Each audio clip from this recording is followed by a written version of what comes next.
First podcast, huh? First one. Your first time ever?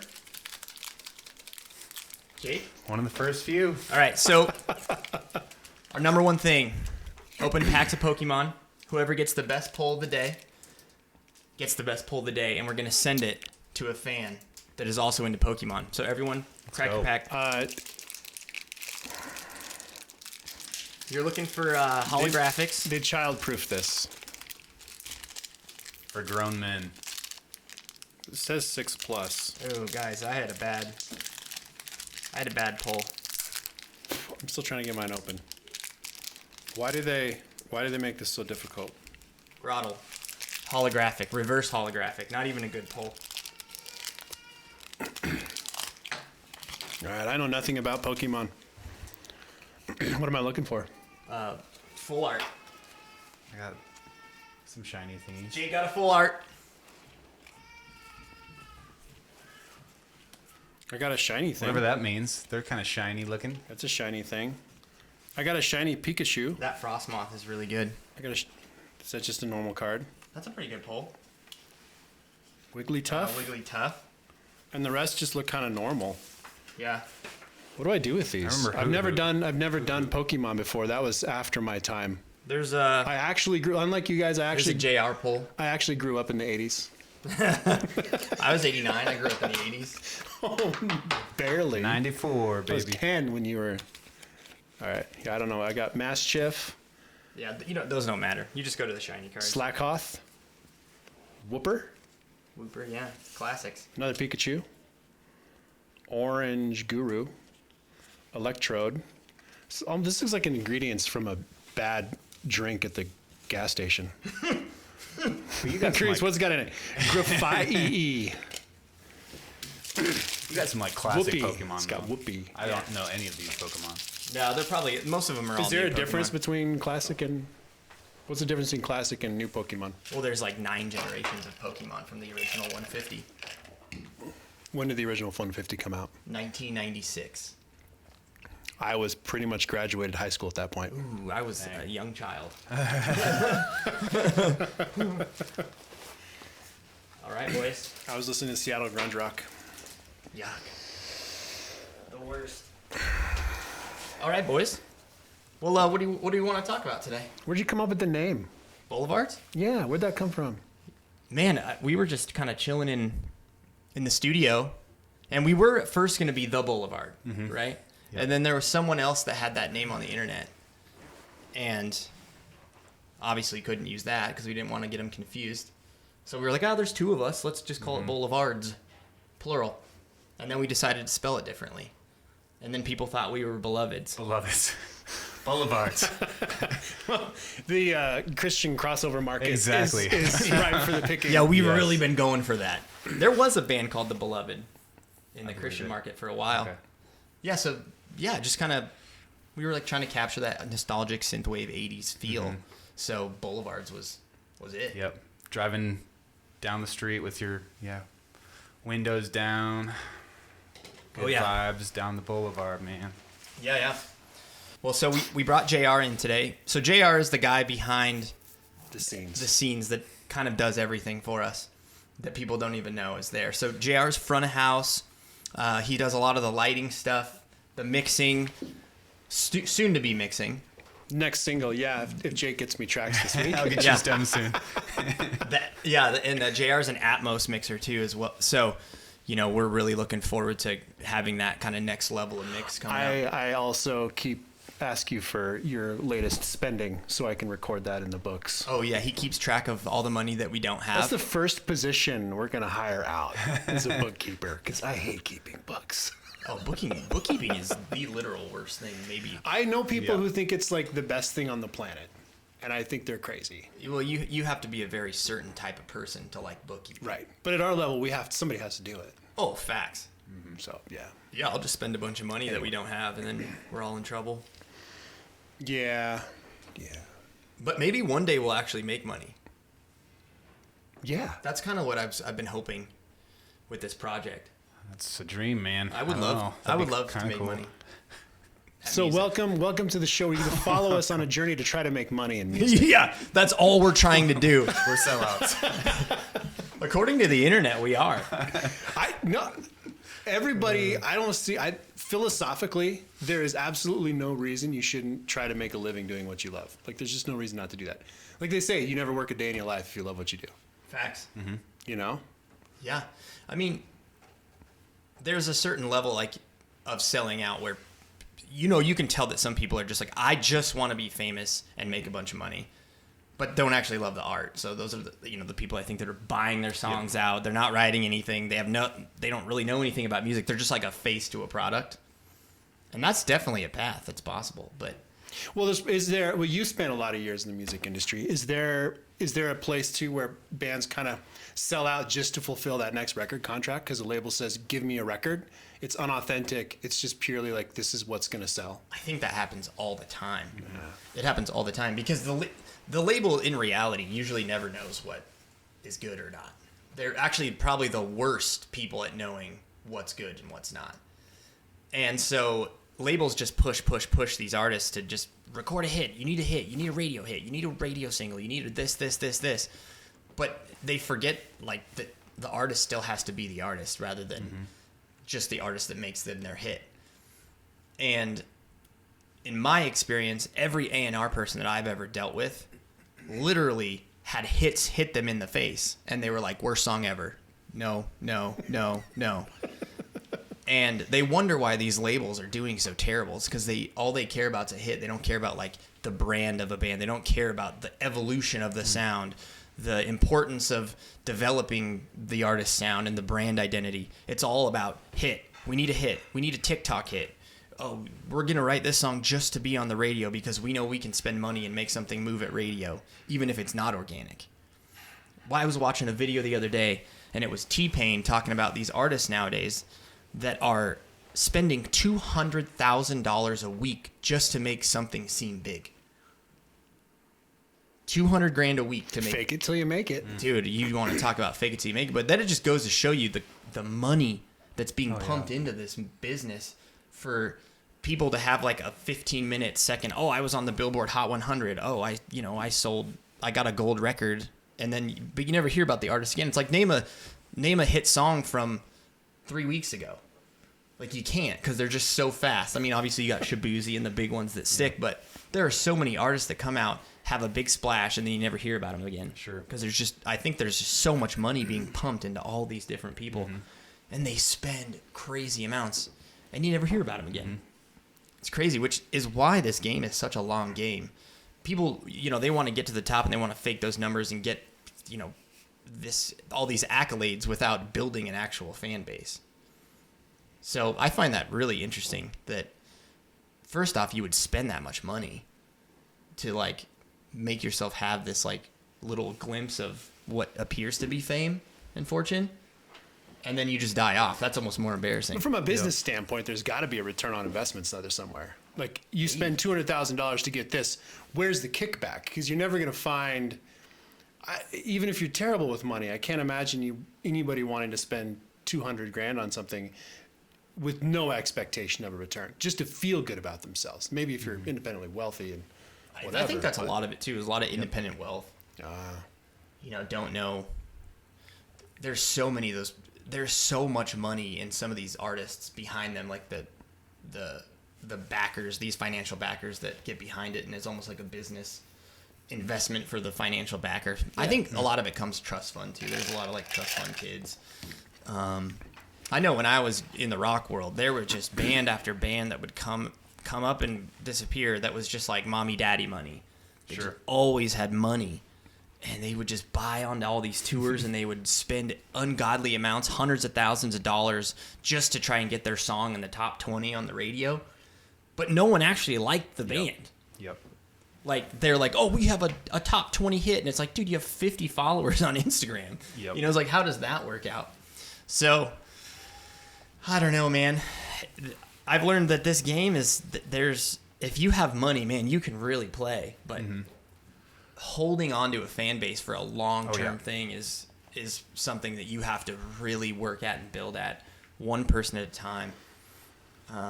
Well, I remember we were talking about this project, and you made a comment that just was really you're like, well, we could do all this. We could get all the right people on the bus. We could have all the right funding. We could have great songs, but people could still not like us. Yeah. You can't go anywhere when they don't like you. It just doesn't True. work. It's true. And how do you even get people's attention nowadays to like you and hold that attention? It's really difficult. It's, I think we're going to start seeing this new influx of content where it's just really real and raw, and it's just kind of in the moment. It's not like these polished pieces that, all these superstars are releasing where it's a perfect picture, a perfect music video, $250,000 budget just to do this video. It's like people getting up in the morning and brushing their teeth, and they're like, here's my day. I'm a musician, and it's just like normal everyday life. I think that's what people are gravitating towards. Especially Gen Z. Like Gen Z, there's data behind it. Like that, all the TikTok videos that are like very real, very raw. Like that's what they're drawn towards. They see through all the like production and like craziness. Which is really interesting. Yeah, which is awesome for people like us when you're in your mid 30s, 40s over here. And you're trying to like make a splash. Yep. And you don't have the budgets and all this nice fancy gear. Like these kids nowadays are just like fake. Yep. Don't like it. And they don't give you the time of day anyway. So it's like it's the swipe left or right or whatever it is for it's social like people. They see a popular video and it like looks good. They're like trash. Yeah. It's, so you have to make like this awesome, compelling video that you're like super stoked about, and then nobody cares. Yeah, no one cares. I worked for a nonprofit for a while in the marketing department, and our second in command, like our operations, marketing head, operations marketing guy, he kept going like, we need to make something that goes viral. We need to make something go viral. Make something. I'm like, I've never been able. I still can't. How do you tap? Can you tap making something go viral? I don't know that you actually can. It's got to be, to do it right. I mean, it's got to be organic, right? Can you force something to go viral? I'm sure there's instances where something that was purposely went viral. But, all right. But that's the thing. It's like, we need to make something viral. It's like, well, that's what everyone is saying. Yep. Of course we need to make something go viral. But what does that look like? There is no one that can answer that question. I made a video, and those of you who follow, I feel like I'm suddenly back in the right world I'm supposed to be in, Kotaku.com, or any gaming or cosplay stuff. There was a kid back in 2013, 2014. He made his own Iron Man costume. And he built it out of, paper mache and plastics and all the things. Lit up, did the whole thing. And he would go down and he would do children's events and some other stuff. And I made a short little video on this kid. He was like 15. Kotaku.com picked it up, and then it went completely bananas. In 3 months, had 6.5 million views. It was just nuts. Mostly because the Stan Winston School of Costume Art or something like that picked it up and put it on their site. And I'm like, what I should have done, they asked permission. And I was like, yeah, you can put it on there, but use my video so I get a cut of the revenue as well. But that never happened. My production logo was like at the very front of this thing. You know what it did for my career? Nothing. Nothing happened. No calls, no increased traffic. My logo's plastered all over this thing. Nada. Didn't do crap. Except just a check mark on my like, ooh, hey, good job. Had a viral video. Yeah, one viral video, man. But even having your logo and stuff translated to basically zero for you. Zero. Nothing. Yeah, there was no change in anything. Yeah, and it's even when you do get the virality, it's like if you're not prepared for the next thing too. Oh yeah. It can fall off, and it's all not. I wouldn't say a waste, but you always have to have something to bounce to after. Well, I mean, music is the same. The industry is the same way. Film and music. I spent a lot of years in the film world, and you have this one project or you have this one song, and people are like, that's really great, but they like that. But then their next question is always, what else you got? Mm-hmm. What else do you know? Are you ready to take that next level when they call? You can have all the right connections, be ready to go. You ready? You got this big show now. You ready to do that? No. Well, crap. You just lost your moment. You know? Yeah. Yep. Life It is like crazy. that. Unless you're Hawk to a girl. And then Poor girl. Her life, man. she's still killing That's it. her I think. now. She did the pump and dump crypto scam. Did you see that? No. Oh man, she did the Hawk Tua coin, and got all these fans. So they allocated all the coins right up front to like most of the devs behind it, the people who put it together. I think it was Naturally. like 90% of the tokens were in the hands of the people, like the holders, and the other 10% went to the buyers, and they obviously skyrocketed. But 90% of the tokens were held by the team that made it, and then they just all sold it, and all the fans lost. And That's how those work. She's just chilling. But apparently there's a little bit of regulation on that kind of stuff, but yeah, her fans are not happy. Oh yeah. But man, she probably made, I think it was upwards of 12 million. Are these actual vinyl I think so. cut records? Yeah. What do they play on? Vinyl player. Oh, I've got a record player, but I don't think the pinhole is big enough on my. Oh yeah, these are just coasters. I want to know if there's actually something on here. That's what I'm asking. Are they actual records or are they just coasters? That's what I thought, but they're actually cut. That's the thing. Here I'm putting like cups on them and like, no, this is actual music. Here, what am I doing? Yeah. Yeah. Okay, so first podcast, we talked a little briefly, just what I did in the group. What do you do in the group? Yeah, man, I've been singing, doing some producing, do a lot of mixing. I kind of take care of all the content, or try to. Social media stuff. Yeah, if you're interacting on social media, it's going to be this guy. Mm-hmm. Yep. Unless I say something mean, it's not me. It's Jade. I'll say it from my own account.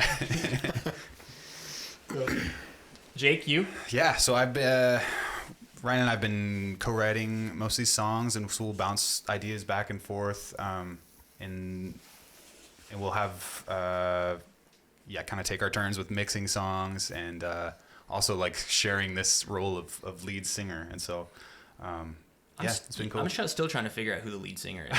I know. Because I don't play any instruments in the band, but sing less than you do. So I'm just I'm almost like a hype guy. Like I was actually saying, like a hype man. I actually tell people, like, people ask me, like, so how does this work? You're like, I was like, I'm a principal of the group, like, but I'm not on stage. Like this, to make a music effort, like, be functional and profitable and successful takes more than just great talent. You have to obviously start with great talent and great songwriting. But I was like, yeah, Jake's mainly our songwriter. Like, he just gets out there and just writes songs. Ryan's our hype man. All he does is hype the crowd, vibe everybody. But you're also the kind of the visionary too. Mm-hmm. Sure. Like, you've got this massive vision. Yeah. I've got an idea of how I want everything to be, how I want it to sound, what I want it to look like.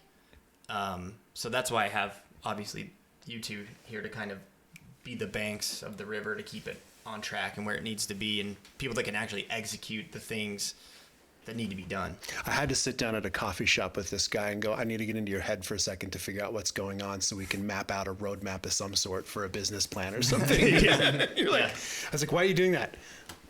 Well, I'm doing it because of this. Like, you instinctively knew why you were doing it, but you'd never like verbalized it. Yeah. Which was kind of funny. Yeah, so we have like a really cool, I've never been in a project like this where we have multiple people executing completely different tasks at different capacities. You know, in my old bands, I've always been the guy that had to do everything all the time, you know?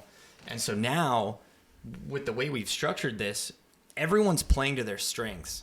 You know, Jake's the best songwriter here. And it's like, I love to write songs, and I still want to be a part of that. But for him to be able to take that and run with that helps me to where I can use my creative space to create content, create videos, you know, do marketing campaigns, things like that. And that's just not like my natural bent is not that side of things or the business side of things. And so, well, I like taking all the business stuff and freeing up you guys so you can write. You don't have to spend time, now I've got to take half my day and go do social media content, but that eats up a half a day of songwriting. Like, you work full time, you're one day off, you've got to split between, look, if you can just write on your one day off, that's the most effective use of your time. Yeah. You know, we all have side hustles and day jobs. Yeah, it's like, you want to talk about a grind. I feel like we've all grinded before in our lives, but this band for me has been really an eye-opener of how much I actually can grind. And I don't mind doing it. Because, I mean, Jake's full-time, does full-time music. I do part-time work. I bartend on the side. and you do a million things. I do a Ski gazillion patrol, things, yeah. own some ATMs, things like that. So we're all extremely busy, but we still find time to make this thing actually work, and we put a lot of time into it, even though it's never together. We rarely see each other. Yeah. But we're very productive, and I appreciate you. Like, you guys are professionals. It's like the little time we have, like, we're gonna make use of it. Yeah, you have to. Like, yeah. It is wild to me how little we see each other and are doing this the way we're doing it. It's really fun. It's also really challenging because it's like it's just so different than any band I've been in. Like, we used to we don't even rehearse in this band. It's like we play 4 times before we play a show, and then it's like, okay, we're ready. And it's because half of it's tracks. Yeah. We'll get away from that as we grow. We'll get away from tracks. Like, so he can't join us, but Sam's had a couple nice keyboards, and he has some stuff he's our saxophone player. But like, to write some of those actual synth lines without virtual synths, but like, let's bring the DeepMind in and let's write them on the DeepMind. Yeah. Just like you do with your Juno. It's just super cool. And then as we add Sam's Yamaha and we get, Moogs or whatever other cool synthesizers we start writing lines on those actual synths. So then you can when you go do a show, dude, your show sounds just like the album, but that you love, but better because you've just experienced it live. And there's that energy there you can't get anywhere else, Yeah, and it's so cool. It's funny, when you talk about backtracks, because it's such this like debated topic, but the bottom line is bands like us, you can't afford all the players that need to be present to actually play something live. No. It's like there's 6 different synthesizers doing something in a song. It's like no one can afford 6 synth players. Yeah. So you have to backtrack stuff. I don't poo-poo backtracks at all. I'm a fan because they fill in. They can fill in and bring your game to a professional level. You just have to do it. Like, in my opinion, you have to do it authentically. And where you can play stuff live, man, play stuff live. Because there's something, that's why I love live music so much. Like, I've been a studio guy my entire life, but I'm a huge fan of concerts and live music, is there's always that energy. There's there's that human element where it doesn't matter. Like, you could do the same set every single night for 7 nights, and not any one of those sets is going to be identical. They're just not. Whether it's even if you're click tracked, you'll be really tight, but they're not going to be identical. You might say something different. You might sing a slightly different note. You might just get bored and play a slightly different lead. All of those things, or maybe somebody calls an audible in the talk back and goes, guys, let's jam for like 8 measures or whatever.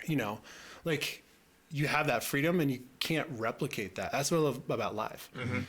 So the more we can do live, I think the better it'll be. I mean, live's where it's at. I will love to play live, but in the climate of the industry we're in now, it's like playing live is almost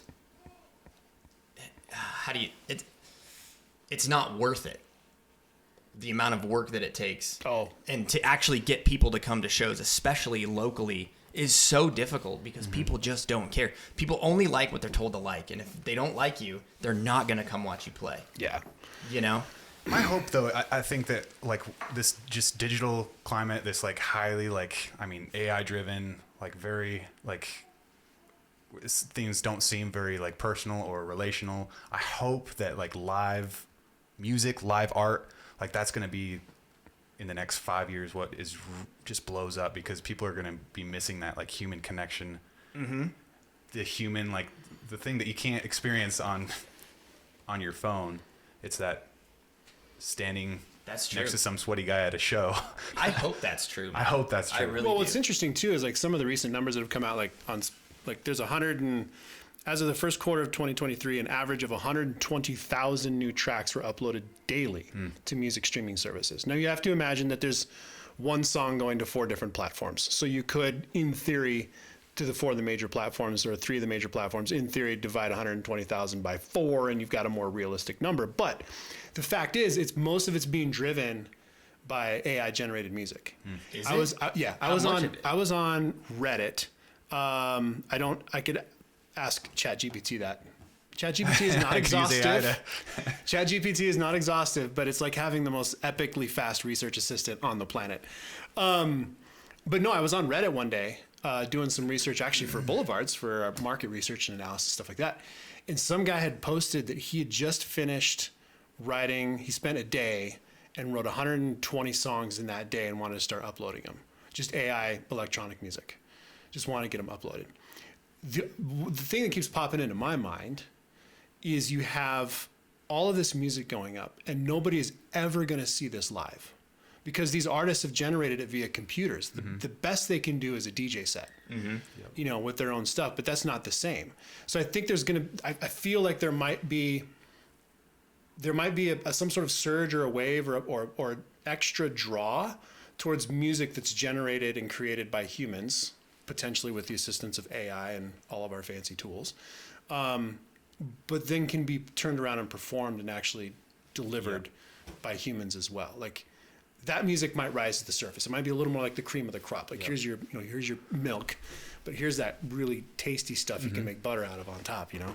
Yeah. Well, even like young people like listening to like Noah Kahn or like some of these like other like folk or like Americana songwriters, like it's just not what you would expect. And I think it might have something to do with that. Yeah, I don't know. The future of the industry is going to be really interesting for one.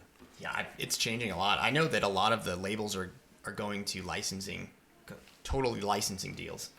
Like not even taking masters anymore because they can't survive that way. Because artists aren't dumb anymore. You know, like our eyes have been open. Was it? Who was it? Wasn't it Taylor Swift who changed everything when she's like, "Oh, you're not going to give me my masters back? I'm just going to re-record them." I was like, okay, that's how you get around that.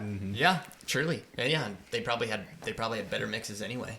The masters, new masters are probably better.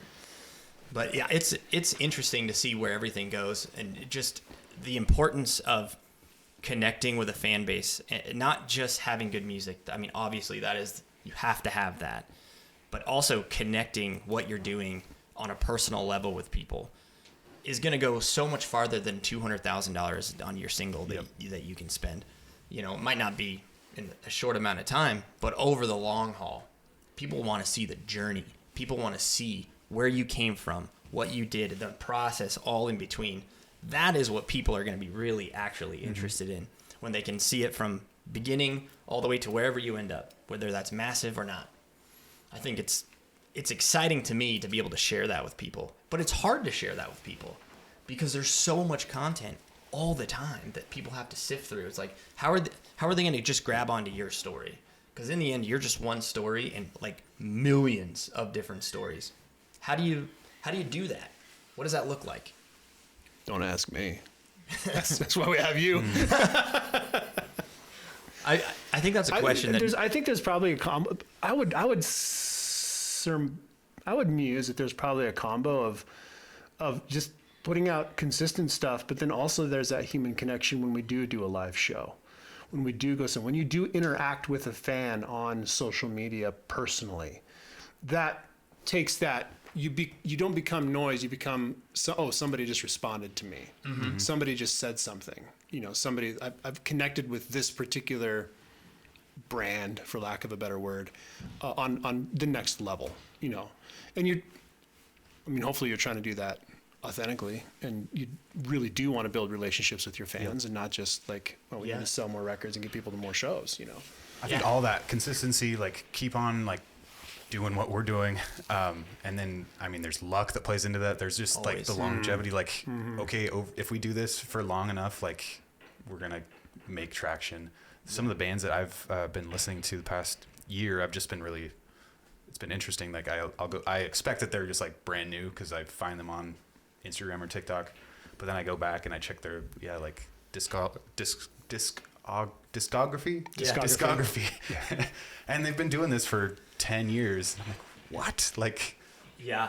And it seems like it's just overnight. I know it seems like just immediately, but no, they've been putting in the work for 10 years, dude. Yeah. And there's a pile of bands. I've just come across several new bands because I know front of house engineers that go from this gig to this gig. And I'm like, I was like, who are you with now? And, I'll just ask them. They're like, I'm with, there was a band I'd never heard about before called Kerala Dust. They're great. They're kind of this electronic 4-piece, I think. Less electronic, alt alt electronic 4-piece, and they just had a really cool sound. I'd never heard of them before, but they're filling up 1,500 cap rooms. You know, they've got a huge fan base. It's like so many bands out there that are just you've never heard of, and it's like you're probably not going to be. Boulevards is probably not going to be the next Taylor Swift, the next U2, even though you guys are channeling your Edge wardrobes here with the hats. See, YouTube. I want to put my music on people's iPhones. Yeah. You're probably not going to do that, but we'll find our crowd, we'll find our audience, and that's what we're going for. Like, sure, it'd be great to have that kind of mass appeal, but the chances that happening aren't very high. You know? Sure. Well, it'd be kind of foolish to bet on that.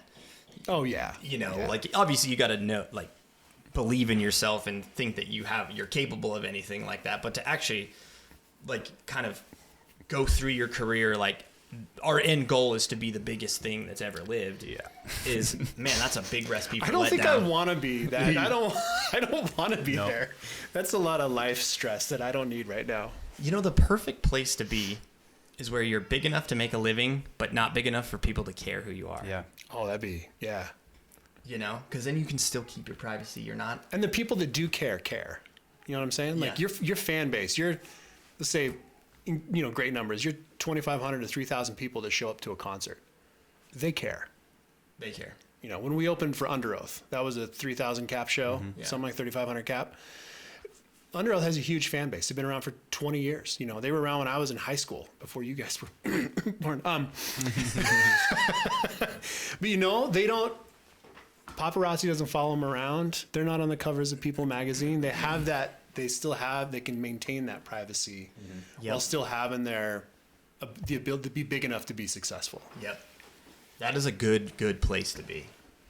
Being famous without being famous, Yeah. right? Is that what you call that? Yeah. Infamous. Infamous? Is that what that is? That's when you do something terrible, I think. And then you're famous because of something horrible you've done. Sorry, Under Oath, you're not infamous. You're famous without being famous. Famous. I want to be famous enough that we go into J.C. Penney's and they're playing a Boulevard song, dude. Dude. That is how we So know if I we was make watching. it, dude. So If we there's make in the live sound world, there's a interviewer, podcaster by the name of Nick De La Cruz, and Nick goes around and sets up interviews with these A band, B band, front of house engineers. You know, like, and you can find his stuff on YouTube. It's like running sound for Avenged Sevenfold, running sound for Foo Fighters, and he sits down for like an hour with these front of house engineers and just talks to them about their history, their life, who they are, philosophy, that sort of thing. And he did one with Creed. Creed's front of house engineer. And Scott Stapp Creed? Scott Stapp's Creed, because Okay, you know okay. they're throwing these massive shows. Yeah. And it was really, I have a lot of cool takeaways from that one, from just a variety of performance side, like what Creed is doing as a band, what Kyle's doing as a front of house engineer. But he said they were talking about how they got to this point.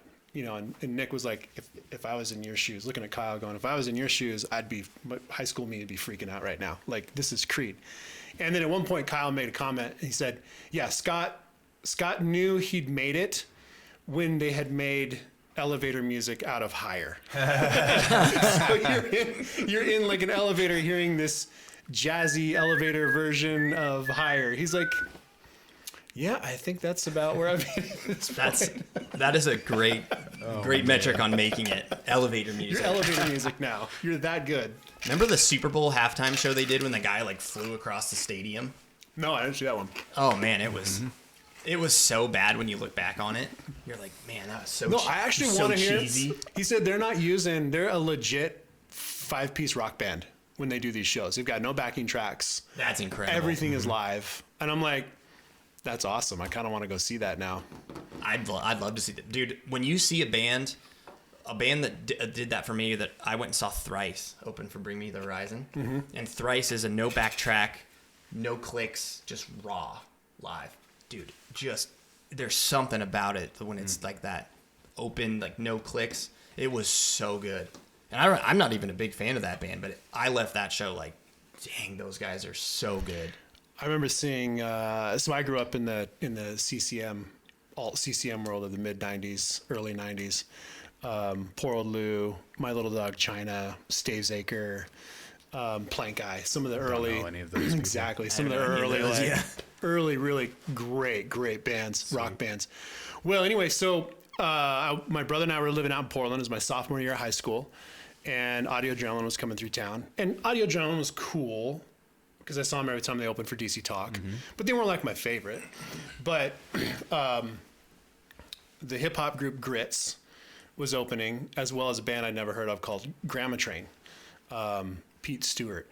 And anyway, Grandma Train gets up there. They're a 3-piece out of Seattle, super long hair. And I don't remember, all I remember is just being blown away with the show. He stood in front of his amplifier and just started generating feedback before anything happened. Then it's just squealing really bad, just like really building. I'm like, this is amazing. Like they haven't even hit a note yet.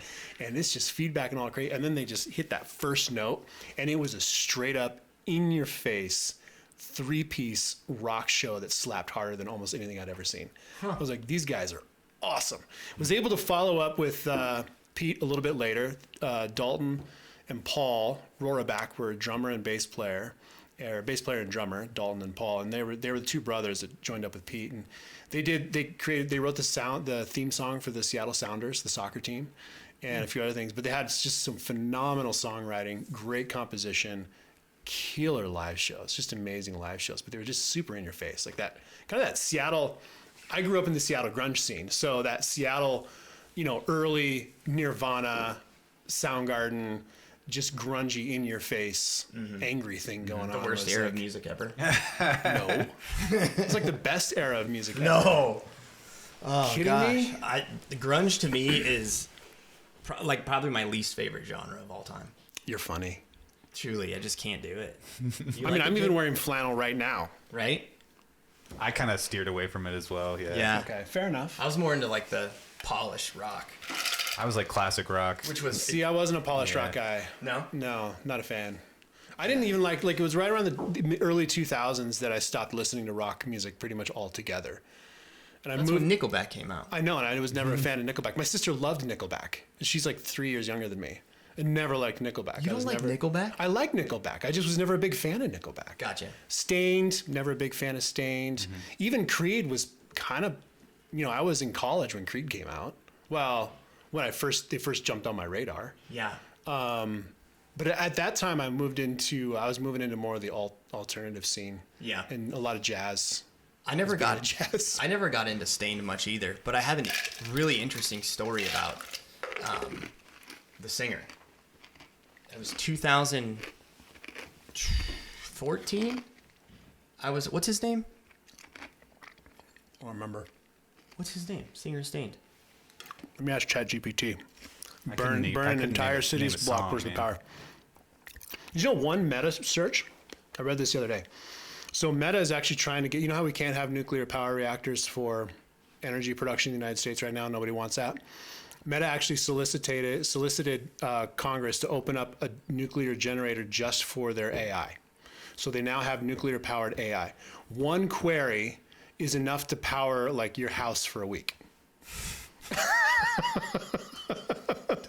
So I'm gonna That's go. one time you type it in. I'm gonna go to my browser right now, and you guys can check those facts. But I read that in an article and was just I think I've heard that.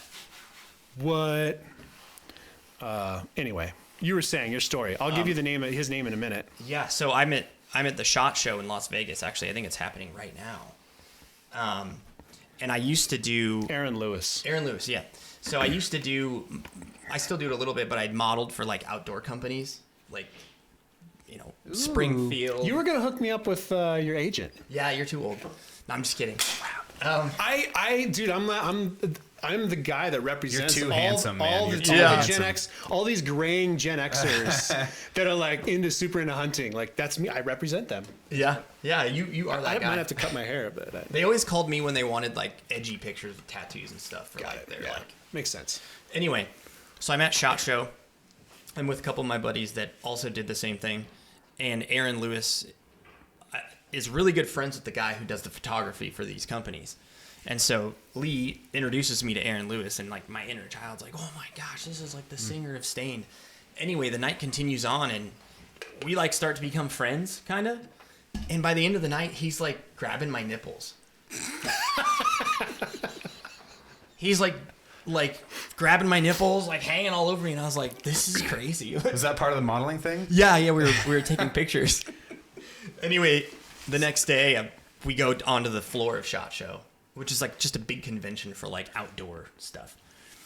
And I see him, and he's kind of walking by, and he looks at me, winks, and then like does like a fake little nipple thing, and I was like, what is happening? What is my life right now? Just insane. That's all that's all he remembers you for. Yeah, and I remember when I was 13, I snuck into a Stained sound check when they played with 3 Days Grace here in Billings, and I got kicked out of the Metro because I snuck into their sound check, and I told him about that, and he was like, "That's pretty sweet." You got to get him on a Boulevard song, man. Dude, I Get him bet on he a would feature. just really would love to do that. As long as you can grab your nipples again. Yeah, dude, free reign. Just come to my house and we'll cut the song. Jenna, your wife, baby's gonna be standing there going, "Okay, I'm gonna keep an eye on this. I don't want This is I don't want to weird. be jealous." Yeah. Yeah. We could have story hour with. You spent so much time on the road with some of these bands. We could have story hour with Ryan. Oh, Every segment man. of the podcast has some random story. Yeah, Some random I've person. got some wild ones. I probably can't ever use names. Yeah, But- we'd have to keep them PG. Yeah, Maybe. well, I'm gonna pull a Joe Rogan and go get some more water. Kratom? trying to get a Trying to get a buzz on, huh?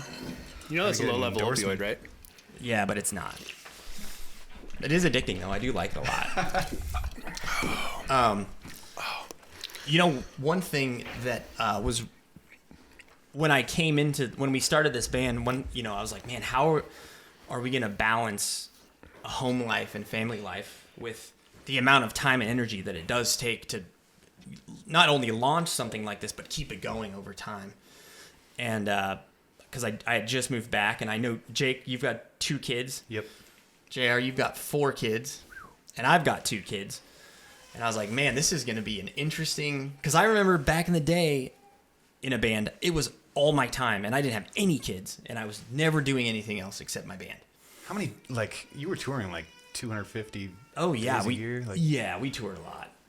But it's funny, the older I've gotten, how much more efficient I figured out how to be in my decisions of being in a band. Like, being creative is a very, like, tunnel vision thing. Does that make sense? So I'm just kind of curious how it's been for you guys. Obviously, we're all in the same boat with kids. How do you balance this kind of profession and the absolute amount of work that it is with still being, a good dad, Yep. good husband, things like that? It's a great question. Yeah, I mean, I'm still trying to learn how to do that well. Thankfully, my wife is patient, and she believes in what I do, and lets me do the fun things that I get to do. And so, yeah, I've been trying. So I've got a 2-year-old son and then a 5-month-old little girl. And so, yeah, family life has been that's been my, a big deal the past, forever, but especially with baby number 2. But I'm also like still trying to write a ton of music and excited about where we're going as a band. And so I find little tools, little things that can help me to stay focused on songwriting, while also engaging with my family. And so I'll even be writing little melody hooks and stuff with my kid, with my son, singing with them. Yeah. Hey, that's kind of a cool idea, huh? So Let's see. break down what does your day look like, and then what does your week look like overall? You wake up, you have to work. How much time do you actually get to spend on music? Yeah, so for my day job, I get to do other sort of music. I don't know if we care about. Yeah, so I work at a church, getting to do music full time, and so my job is trying to think creatively and creating and actually putting into practice these songs, and then my side job, if you call it a job, not making money yet, but Yeah. Well, the money we make is going back into, yes. the corporation, but And so I get to both sides of my like work life get to complement each other and help me to get better at each side, if that makes sense. And so I can learn some principles or learn some like mixing techniques and then put those things into practice with boulevards. Same thing with boulevards. I've been like super stoked about like synthesizers and like these weird things that I haven't really touched on the church side of things, but now to kind of blend those two practices has been really cool for me.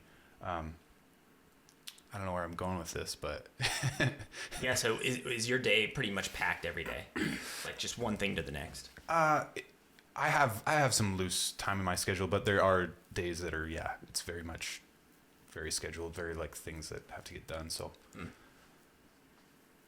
I try to have like my Mondays to be loosely open, to be creative, whatever that means. If it's writing a song, if it's trying to finish a production on a song, if it's working on just lyrics or something. And then my Thursdays for my work, that's my like kind of loose creative day that I can write. I can find out what's inspiring me to like make something new. Mm-hmm. That's on Thursdays? That's for work. Yep. Nice. Mm-hmm. Yep. What about you? 4 kids. Whew, all the stuff I've got my fingers into. Well, my winter is obviously a little bit different due to the fact that it's in the music world, depending on what you're doing in the music world, like for my live side of things, it's pretty slow. Not only do I work with you guys, but I also front of house and tour manage for another band, and they do one, talking about maybe a second tour this year, but definitely and those are only about 2 weeks long. And then summer comes along and I've got a venue that I production manage at, and it's, my July is completely booked already.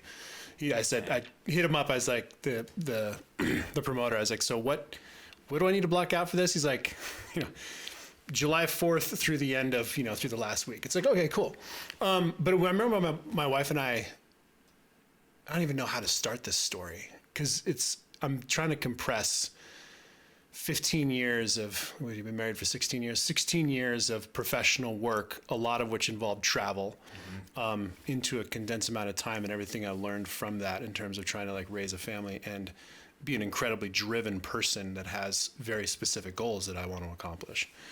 I can be kind of ADHD, so that helps because I can bounce from one thing to the other. But I guess the first thing would be is my wife and I have really good communication. We've got an amazing relationship, but we communicated right off the bat. And some of it was precipitated because there was a band that I was talking to their manager about going out with on tour, and he said, "Okay, send me here's the pipeline. Send me your stuff." And so I went through the pipeline, but I did say in that letter, and that prompted a conversation with my wife. Like, she said, "Well, how much time should I spend on the road? Like, how much time is reasonable for me to be out on the road doing what I'm objectively really good at, making money?" And before I started diving back into the live world, I've been an audio engineer and a music guy for 30 some odd years now, mostly studio, but I also have done live stuff off and on. I fell into the film world and started doing audio posts out of college because all my college buddies were like, "My audio sucks, and can you fix it for me?" I was like, "Sure." So I started doing a lot of post-production. That kind of took me on a 13-year career in film, doing documentary production where I was overseas for a month at a time. And I'd come home, edit some, then go out for another 2 weeks, travel here, travel there. I traveled all over the world. And it was great. But I learned every time I had another kid, it's like my desire to be gone exponentially grew. So, it's like I have one kid. Okay, I only want to be gone 2 weeks. Well, I have 2 kids now. I only want to be gone a week. Well, I have 3 kids now. I don't want to be gone at all. Oh, I have 4 kids now. Now I want to be back on the road. No, I'm kidding. So then, I started getting back in music after COVID because I retired. I sold all that, retired, got kind of tired of it, and wanted to get back into music, started doing some local stuff. And then these opportunities started coming along. And I thought, man, I really need to talk. So we talked very succinctly about that, about how much time to be on the road, which I'm really grateful to be with the bands that I'm with right now because we're all middle-aged. We all have families at home. None of us want to be on the road like we're 18. Yeah. Nobody wants to do 250 days on the road, which is what I appreciate about Boulevards. Like, we have a plan.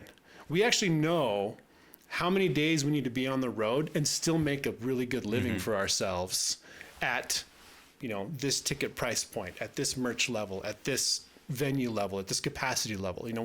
We've got those numbers. So we're not spitting at the wall going, how much is enough? Where is enough? So that's super helpful. But that work-life balance is really huge. Like I try in the winter, it's a little bit weird for me right now because I'm working part-time on ski patrol. Tickets, my whole family skis. They're huge skiers. We love skiing. And lift tickets are expensive. Ski passes are expensive. So and I was a volunteer for a long time on ski patrol. I get free passes to work 14 days a year. And then I just kind of I like this. I feel silly coming up and not getting paid. So why don't I just get paid to do what I'm doing now? I have to kind of commit to a schedule, but Monday through Thursday then, is all work at home. So I've got a finite, my wife and I have our own podcast together. I've got some commercial properties that I own, and one of them I maintain. So occasionally something random, like this toilet's busted, so I go fix the toilet, and then I've got Boulevard stuff. There's always something to do with Boulevards. It's quite spectacular. Plus, right now I'm mixing an entire record, and the finish is going to be in Atmos and everything else. So I've got to fit all this stuff in a 4-day period. Plus, be able to get to the gym, have time to have dinner with my family, do our personal family-related things. But I always try to block out for both religious and personal reasons. Just block out one day a week, and right now that's Sundays. I don't schedule anything on Sundays. Sweet. On Sunday, I got home from church. I had a couple of drinks, and I went and fell asleep and laid in bed all day. I just slept all day. Amazing. It was wonderful. And I don't. There's all sorts of times I work on Sundays when I have to, but if it's possible, I'm gonna block that off, because when you're on the road touring, you don't have that luxury. You go from wake up to go to bed. And if you've gone to bed, that's just touring. It's just a crazy amount of work. So balancing that for me is I'm getting up right now at 5:45 every morning. Wow. I've got certain things I want to get accomplished during the day, but I have to be, most days of the week, I've got to be done by 5 at the latest. Tuesdays and Thursdays, my kids do judo, so we have dinner super early, at 4. And I've got to take the kids off the judo, but I've got to be done somewhat early. And a lot of times I'll come home and do some work, but I also want to find time for my own creative efforts. I write a lot of electronic music. I've got a couple aliases that do stuff. And so I want to have time to work on my next record, my next fun project, because it's all the things. Yeah. So having good communication with your spouse, keeping your family as the priority. Sorry, but Boulevards is never going to be ahead of my family. Yep. If I've got a family vacation, planned for whatever, and we got a show, let's actually come up this year, I'll find a fill. I'm not going to, we've got plenty of time. We've got a lot of years. One show is not going to break, not going to break the bank, keeping those priorities, make sure the three of us know what the plan is. Our communication is clear. Ryan's not sitting here thinking we're going to do 200 days a year. You're thinking we're going to do 30. I think we're going to do 5. That'd be a bad combo. We would just be misfiring all over the place.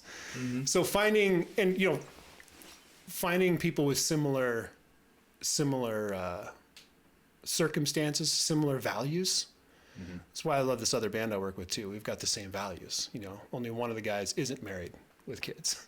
Everyone else is married with kids, and we're like, this is good. I remember on tour last July, we're like, oh, hey guys, we've been invited down to the bar tonight. You guys want to go out and drink after the show? And we're all like, no, I think we're just going to go back to the hotel and go to bed. Oh yeah. I'm tired. It's no partying for us. It's kind of, and you realize it's fun. What we do is not work. The first Boulevard show we did, my whole family came. I've got my 4 kids. I've got 13 through 6, a boy and 3 girls. All 4 of my kids are standing in front of the barrier in front of house, giving me a smile as I take a picture of them. And just the ability to share what you do, and even the band you're with your family, and they're enthusiastic for their own individualistic take on it.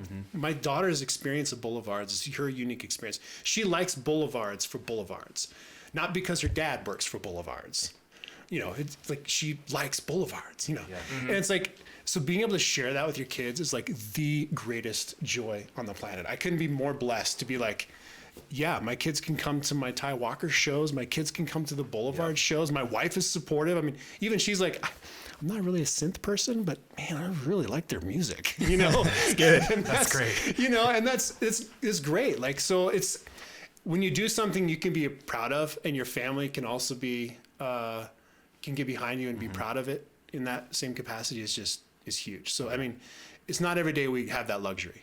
There's a lot of times we're doing work we hate.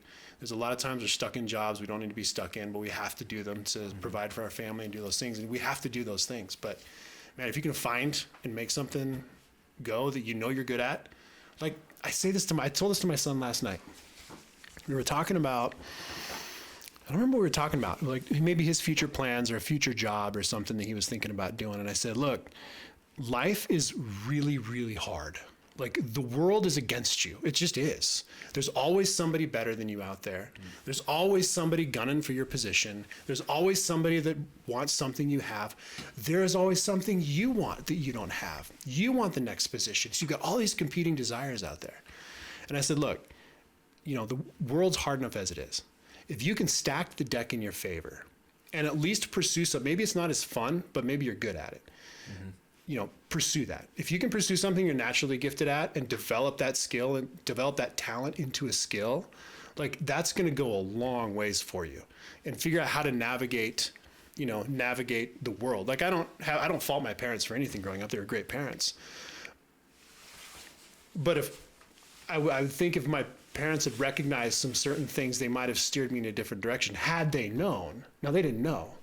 They didn't know anything about audio engineering or the music industry or even if there was a career path there.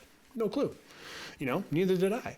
Yep. But yeah, if you can stack, you're gifted at songwriting, Jake. You know, if you can turn that into a career, it's something you're going to love doing. You know, there'll be days of grind. There's always days of grind. Oh yeah. Yeah. It's like, I don't want to go out on tour. I'm tired. I want a break, you know? It's like, well, we got to make a buck. Okay. You know what? We can get through it. But I mean, for me, it's like every time we show up I start a concert, it's like, okay, I'm into it. Let's go. You know, type of thing. I know for me, if you would have asked me 5 years ago, like, can you have a family? I'd be like, I wouldn't have time.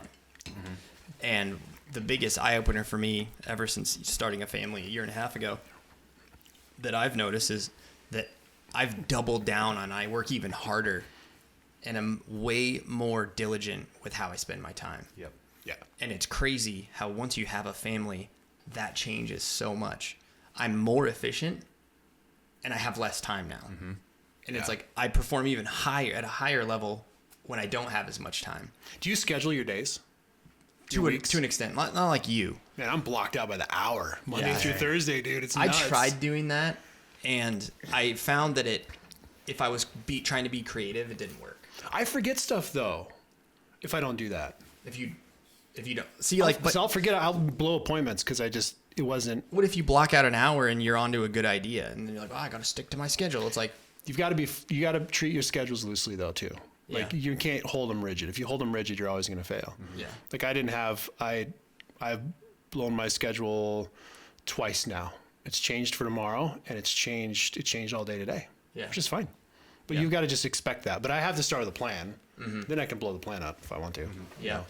Yeah. So for me, it's like loosely scheduled. Like I know I'm going to be working on, I have certain days that are creative days, certain days that are technical days, certain days that are social media days. But yeah, for the most part, my days are like I wake up at 7:40 and I don't really have time throughout the day to do anything extracurricular that's not either going to bartend or working on boulevards. Yeah. Everything is centered around that. You know, I always eat breakfast with my family, eat dinner with my family as long as I'm home. Other than that, it's just like I don't stop. It's always something new. Yeah. It's always something going on. There's always some work to do. There's always an idea that needs to be put down. But now those things don't seem as difficult that I have a family. Like, because you're just like, I'm doing it for my family. That's it. And so you just do it. It's an incredible thing. It's something that I wish people could experience without experiencing it to understand what it's like. Because it always seems like I just always grew up thinking that having a family was a hindrance to your career, when it's the exact It's opposite. the exact opposite. Yeah. Yeah. I never knew that. No one ever told me that.